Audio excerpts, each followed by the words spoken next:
They say clean space makes for a clear mind. And with the climate of today and working from home, looking to be the new norm, I thought I'd declutter. Not only to make an environment that is appealing to the eye and somewhere I can be more productive, but more importantly, somewhere I'm excited to come to and create.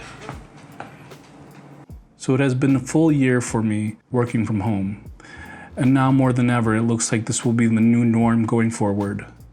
My work area going into this was nothing to look at. In fact, it was borderline dirty. So really, any change to the workspace would be an improvement. I wanted a place where I could be excited to work, and with the clean space, I could be the most productive. I decided to go with the Carl B countertop and the Alex desk drawers. I thought it was the cleanest and most minimal setup, and a great blank canvas to start off my build. Now I was going to go with the dark Alex desk drawers and the dark oak countertop, but I already had the white Besta console unit, so the white drawers and the light countertops would match the room better.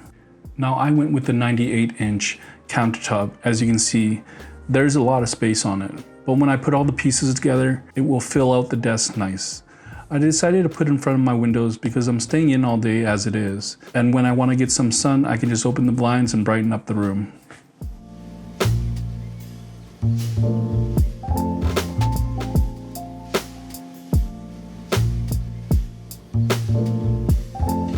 So first things first, I have to disassemble my current setup, which as you can see is very cluttered at the moment.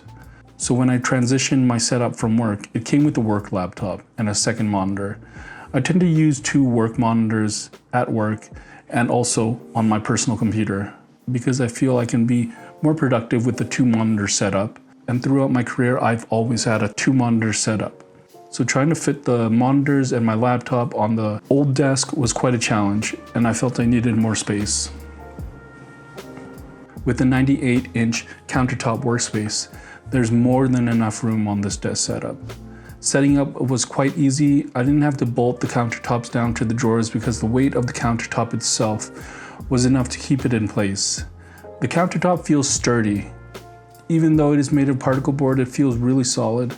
Sagging of the desk was something I had to worry about with my old IKEA setup because it was a thinner material, and I did notice after a certain amount of use, it would sag in the middle.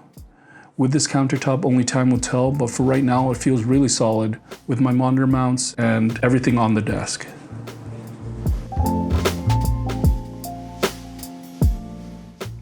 Now this is a Samsung 27-inch curved monitor. I'll have a link in the description of all my monitors and all the items in this, but I mainly use this monitor as a second screen to either my PC or my work laptop. I'll go more in depth to how I set it up so I can switch stations with the click of a button. I needed a 27-inch monitor to match the height of my ultrawide. But this monitor is great just for basically anything you need when multitasking. I have it paired with the ultrawide, as I said. With content such as YouTube, I can take full advantage of the screen, and the 27-inch takes up the whole screen as opposed to on the ultrawide where it will be the black bars because of the aspect ratio of the monitor. I also use it in web design or any design work. So I'll have something like a coding or design screen on the Samsung display, and I'll have client changes and revisions on my laptop so I can be more productive and read the revisions on one screen and then have the actual work on the second monitor. That way I'm not closing and minimizing screens and it's all at a glance. But when it's hooked up to my personal PC, I can have other things open on the Samsung while I'm editing on my ultrawide. So I can have a script or voiceover while editing, and on the ultrawide, I'll have the full timeline expanded. Speaking of the ultrawide, now this is the MSI Mag 341CQ ultrawide monitor.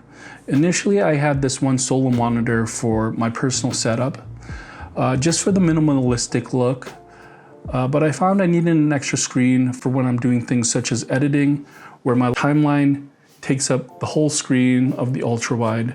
The 2 monitor setup makes it more productive.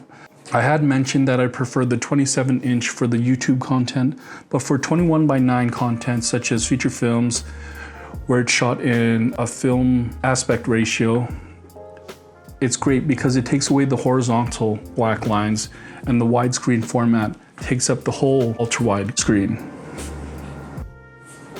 For gaming as well, if you take advantage of the ultra-wide aspect ratio, I find gaming on the ultra-wide more in-depth and compelling, and you just get a wider range of view in the game. Gaming on a 21:9 aspect ratio is vastly different from gaming with a 16:9 aspect ratio. With the two screens combined together, it envelops you in what you're doing. Your field of view is taken up with the combined aspect ratio of both the ultra-wide and the 27-inch monitor. Whether it's entertainment, working, or content creation, your field of view will be surrounded by these two screens combined. Now, I mentioned that I do prefer to use a two-monitor setup when I work, or even when I'm at home on my personal PC. So I had to find a way to switch between using one monitor for work, as well as with the switch of a button, have that monitor switch to my second screen for my personal PC. So this is where the HDMI splitter comes in. I have the HDMI splitter plugged into the monitor, one channel HDMI running to the personal computer, and one channel HDMI running to my work laptop. So with the click of a button, I can switch the monitor to display either a second screen for my work laptop or a second screen for my personal PC. Now, the monitors are on both separate monitor mount arms. I have it on a side-by-side orientation because at the height I wanted my main ultra-wide. Having two monitors stacked on top of each other, I was worried there may have been neck strain from looking up too much. In the future, I may change it up and stack them. I'll put a link in the description with all my items, as I said, but the monitor arm for the 34-inch ultra-wide is a gas spring fully articulating arm, so I'm able to swivel it a full 360, tilt it, rotate it, and even move it up and down, all with the spring arm. For my 27-inch Samsung monitor, I just have it on a standard monitor arm, but you can adjust the height as well as the horizontal angle of the monitor. This monitor arm is a bit more limited in the movement space. As I mentioned, I was going to go with a single monitor setup, but I decided to go with the two monitor side-by-side orientation setup because I thought and filled out the desk, but also that second screen and second monitor, I felt I needed to be more productive. Now, with the new desk setup, I wanted to go very minimal and not clutter my workspace that much. With that, I wanted to go wireless as well. Now, I had heard things about this mouse before from videos I've seen online, but I thought I would try it out myself. And I have to say, the mouse really impressed me. Not only does it look sleek, and the fact that it's wireless, the functionality that you have with the mouse is astonishing. And this is due to the Logitech Options app that is paired with the mouse. So for instance, all the functional parts of the mouse are programmable, essentially to any action you prefer. So on the side of the mouse, you have a side wheel, two buttons under the side wheel, and a button on the thumb rest of the mouse, as well as the scroll wheel and a switcher for the scroll wheel. As I mentioned, it's all programmable inside the Logitech Options app. So for instance, in Photoshop, say I want the side wheel to zoom in, I can easily program that within the app. If I want the buttons under the wheel attached to something like size of a brush, I can do that too. Instead of having to program each button by yourself, the Logitech Options gives you templates you can download for certain applications. So there's Photoshop, Google Chrome, Illustration. Basically, any app you have installed on your computer, if there's a profile for it, it will give you the option to install. Using this mouse has changed the way I work and consume content. I'll go more in depth in a future video where I spotlight this mouse. But I have to say I'm really impressed by this mouse so far. Now the PC is nothing special. This is a custom build I did. It has a 1080 Ti, 16 gigs of RAM, an Intel Core i7-7820X CPU. This is one of the things I would like to update in the future because being 3 years old, I can start to see the age. With 8 cores, it does do the job, but I've recently had 16 gigabytes of RAM crap out on me, as well as a Kraken AIO unit broke down, so I had to replace it with the Cooler Master CPU cooler. With the new graphics cards coming out, I would like to upgrade to the new 30 series graphics cards, but as you know, it's really hard to come by, so for right now I'm happy with what I have, but again, I would like to upgrade in the future. Now I also have a USB hub plugged into both my work laptop and my personal PC. So how this works is you plug every peripheral you will need into the USB hub switch. Your keyboard and your mouse, there are 2 channels on here, and you can switch between those 2 channels. So right now it's on my laptop, as you can see. And I have both the keyboard and the mouse are functional and controlling the laptop. And it's displaying the second screen on the monitor. But if I want to switch over to my personal PC, I can just click the button and it switches over. I wanted to shout out my cousin John because I found out this setup from him. This is great because I don't need another set of mouse and keyboard for my laptop. I can just have one set control my PC and my work laptop. I also have a USB 3 card reader plugged into the hub, so I don't have to connect my camera when I want to offload footage. All I have to do is take out the card and plug it in, and the transfer rates are pretty decent. So whether you're working late into the night or just consuming content in the wee hours of the morning, I like to have mood lighting to avoid eye strain. Not to mention you can really set the mood for the change in combination of lighting. Now I have a combination of hue lighting and Govee lighting. I tend to stick to hue when I can because the majority of my smart lights are hues, so the ecosystem is easy to control from the Hue app. But the Govee is a great addition to my smart light ecosystem because all the lights can be controlled through the Google Assistant or Google ecosystem anyways. That includes Google Home, Google Mini, so I can give it routines like turn on Matt's office lights. And as you can see, the office lights will turn on. I also have smart plugs in my office that are connected to my laptop as well as my Nintendo Switch.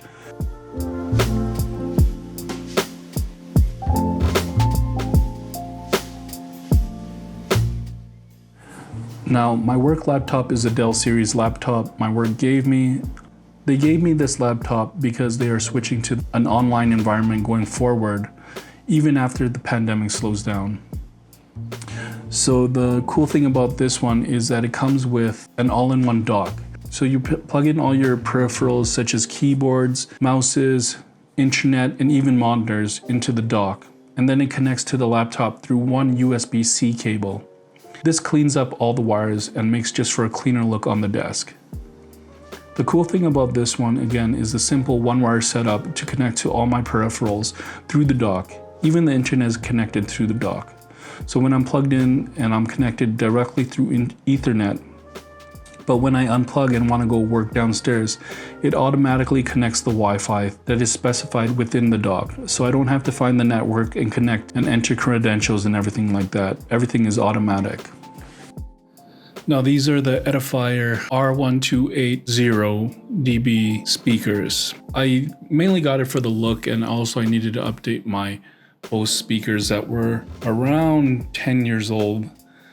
So the side panels are wood grain and a slightly darker red pecan finish, but it went well with the light oak countertop. Pairing it with the desk was easy. It's an elegant look, however, you are able to also remove the grills and show the front panel. The active portion of the system resides in the right speaker, which also houses the inputs and power switch. Built-in amplifier has several options on hand. 2 RCA inputs, digital port. There are also sub outputs here, which means you can hook these up to a subwoofer. Setting up is pretty straightforward. You just simply plug it into an outlet, connect the 2 speakers together using the included speaker connecting cable, and connect the active speaker to your TV or PC via the port or jack. Everything else on here, such as the Google Home, my phone, my charger, I try to keep it as minimal as possible, but more functional. I also have my Squirtle figurine that Mel gave me because I am Squirtle gang. There's a lot of space to put peripherals and anything you need for the job at hand. So I can have my iPad, my phone, my charger, and with ease I can just charge my phone as well as work on my iPad. So that's it, guys. That was my work from home / entertainment desk setup. Again, my desk setup is ever evolving and ever changing. So if I do change and make a substantial change, I'll make sure to make another video. But if you guys like this video, make sure to like, subscribe, and share, and hit that bell notification for updates. We out.